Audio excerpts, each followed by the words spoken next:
सगळ्यांना शुभ सकाळ. निघली सकाळी बाहेर झाडून काढायला. घरातला सगळा पसारा आवरला, पण अजून दूध काढायचं राहिला. आज जराशी मी लय उशिरा उठली. दिवस पाकिट याला आणि अजून बाहेरचा दात फाडायचा राहिला.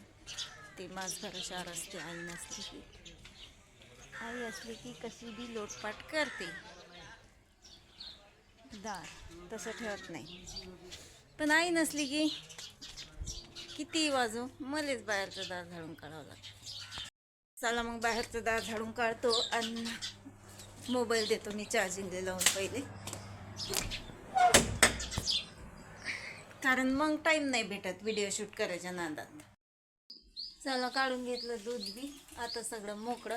आणि आज सकाळी चारा आणायला काही जा नाही लागलं, कारण की थोडासा खाय दादानं आणला होता म्हणजे काल चारा, तो बी जरा संपला तरी त्याला बांधून दिला मी. आता दुपारी दुपारीचा चारा नसला की त्याले. आणि मी घेतो आता ब्रश करून, कारण की मला राहायला ब्रश करायचा. बाहेरचे सगळे कामं उरकले. आमच्या दादाचं काम असं आहे का कालपासून दळण नेऊन ठेवलं, अजून नाही आणलं दळण. तर मी जेवढं पीठ आहे तेवढंच करून घेतो. दळणाच्या भरोशावर बसला का तर मग तर लागली माझी वाट. तेवढं करून घेतो, जेवढं पीठ आहे तेवढं स्वयंपाक करून घेतो आता मी.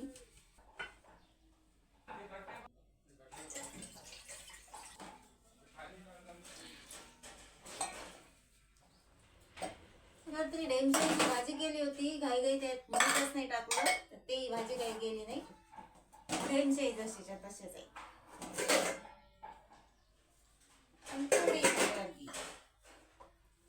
आता सध्या मी एवढं करून घेतो. याच्यात काही 2 पोळ्या होतील नाही असं वाटू राहिलं मला. 2 पोळ्या झाल्या का झालं आपलं.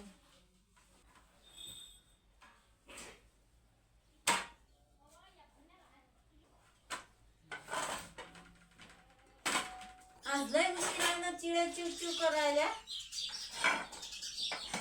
आता उठल्या का काय माहित बिचाऱ्या. सकाळी तर काही चिवताईचा आवाज आला नाही, पण आता लई येऊ राहिला चिवताईचा आवाज. पहिले दादाने दळण आणा म्हटलं तर नाही आणलं, आणि आता आले दळण.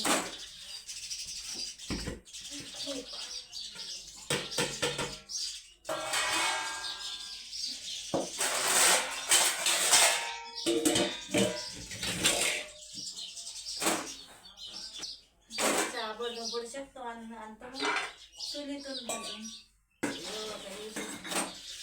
तसंही कालपासून बाय पोट दुखू राहिलं, झालं वाटते खराब. आज काही असा जेवायचाही नाही, पोट दुखू राहिलं. चला मी पोळ्या आणतो आता मी शेकून चुलीतून.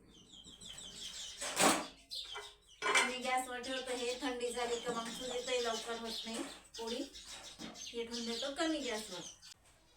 कालपासून काय झालं काय माहित, मला खावट राहिलं बेसन. तर रात्री म्हणलं बेसन करतो, तो ढेमचे दिसले, म्हणलं ढेमचे करून घ्यावा, बेसन होतेच मग. पण आता जरासं बेसन करतो आणि रात्रीची ढेमचीची भाजी बी आहे. आता लाल मिरच्याची चटणी वाटेल आहे, पण लाल मिरच्याच्या चटणीचं बेसन केलं का लय डेंजर दिसेल मग ते. त्यासाठी आता हिरव्या मिरचीचा ठेचा करतो जरासा आणि करून घेतो बेसन. बेसन आहे जरासा कसं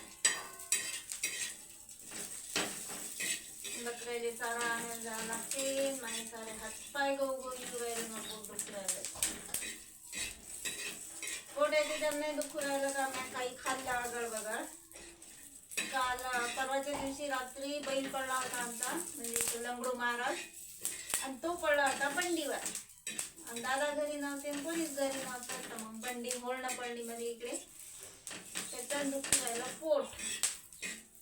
त्याची तब्येत एवढी खराब झाली, आता तो उभा राहते पडते, आणि कुठे पडीन हे सांगता येत नाही. आता तुम्ही म्हणसान की बैल विकून टाका मग, तर तो बैल विकता येत नाही, कारण तो आहे घरचा बैल. म्हणून त्याला घरीच माती द्यायची. त्याचे हाल चालू आहेत आणि त्याच्याबरोबर आपले हाल चालू आहेत. येतो मग आता कांदा टमाटाचा बेसन करायला. टमाटर कांदा आणि सांबार तर घेतला मी कापून.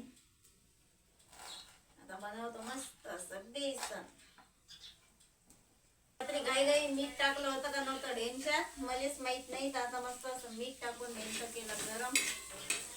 तर तो कडक आता गोड लागलं तर ठीक, नाही तर आपल्याला लंगडू महाराज माहीतच खायला किती तिखट दिलं तरी आमचे लंगडू महाराज.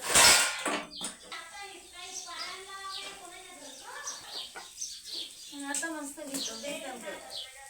आता हे चिचा बेसन आलं तुम्हाला चिचीचं बेसन करतात आता नाही, कारण की चिचीचं बेसन वाटून डाळीचंच मस्त होते आणि हे बेसन होत नाही चांगलं.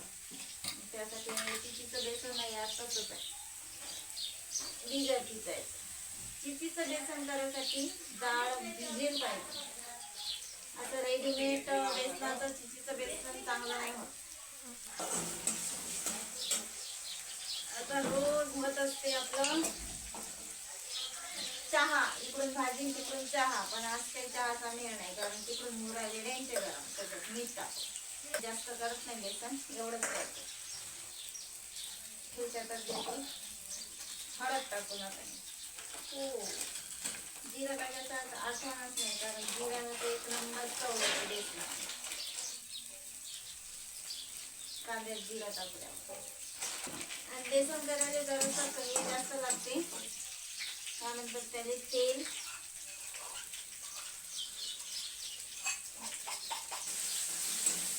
ठेचा मस्त फिरून घ्यायचा. ठेचा झाल्यावर त्याच्यात टाकायचा टमाटा मस्त फिरून घ्यायचा. जिरा सांबार द्यायचा टाकून. त्याला इथून काय करून अर्धाच टमाटर टाकून आणि ते बारीक व्हायचं नावच नाही घेऊ राहिलं. आणि त्याच्यात टाकून द्यायचं सुक्कं बेसन. सुक्कं बेसन मस्त फिरून घ्यायचं. तेल जरासं जास्त टाकायचं. मस्त असं बेसन भाजून घ्यायचं. याच्यात एक नंबर भारी चव येते.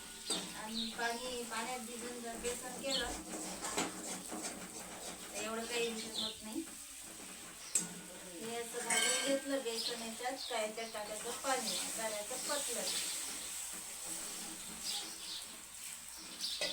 डबल पतलं करून घाट करायचं असं फिरून आणि आता ठेवणार आहोत चाय. बेसनाचं काय नाही, बेसन होतच राहते.